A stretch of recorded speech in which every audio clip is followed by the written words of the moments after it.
स्वागत है आपका कसक स्टडी सेंटर में। हाल ही में दुनिया के टॉप वैज्ञानिकों ने एक बड़े खतरे की ओर इशारा किया है। मिरर इमेज बैक्टीरिया, जो लैब में सिंथेटिक रूप से बनाए जा रहे हैं, जीवन के लिए अनोखा खतरा पैदा कर सकते हैं। यह चेतावनी साइंस जर्नल में पब्लिश एक पॉलिसी फोरम में दी गई है। वैज्ञानिकों के अनुसार मिरर इमेज बैक्टीरिया प्रकृति में पाए जाने वाले बायोलॉजिकल मॉलिक्यूल के उल्टी बनावट के होते हैं। अगर ये बैक्टीरिया पर्यावरण में स्थापित हो जाते हैं तो यह मानव, पशु और पौधों के इम्यून सिस्टम को दरकिनार कर सकते हैं। इससे घातक संक्रमण हो सकते हैं जिनसे निपटना संभव नहीं होगा। क्या है mirror image bacteria? Protein, DNA और आरएनए जैसे सभी बायोलॉजिकल मॉलिक्यूल एक अलग स्ट्रक्चर में होते हैं।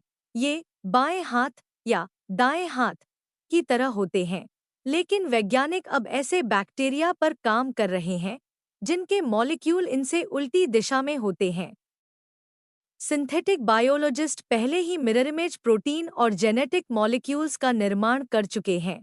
हालांकि एक पूर्ण मिरर इमेज जीव का निर्माण अभी संभव नहीं है, लेकिन वैज्ञानिकों का मानना है कि अगले एक दशक में ऐसा संभव हो सकता है। क्या है खतरा? पिट्सबर्ग यूनिवर्सिटी के प्रोफेसर वॉन कूपर के अनुसार मिरर इमेज बैक्टीरिया इंसान, जानवर और पौधों के इम्यून सिस्टम से बच सकते हैं। इससे होने वाले संक्रमण घातक हो सकते हैं और इन्हें रोकना असंभव होगा।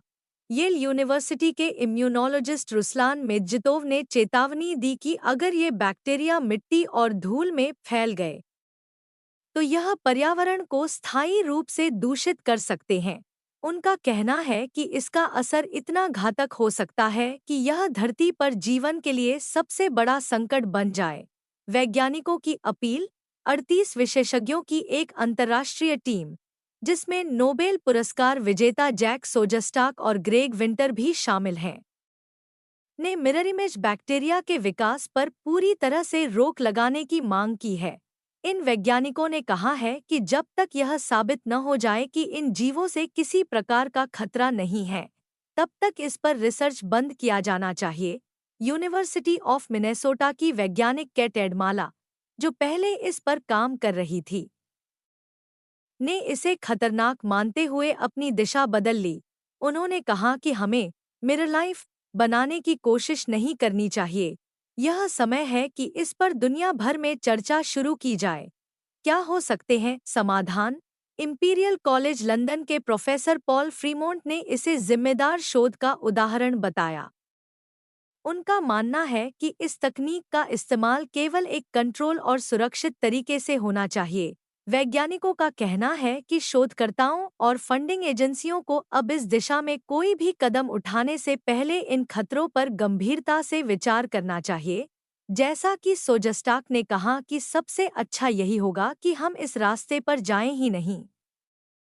दोस्तों, वीडियो पसंद आए तो एक लाइक और सब्सक्राइब करें। धन्यवाद।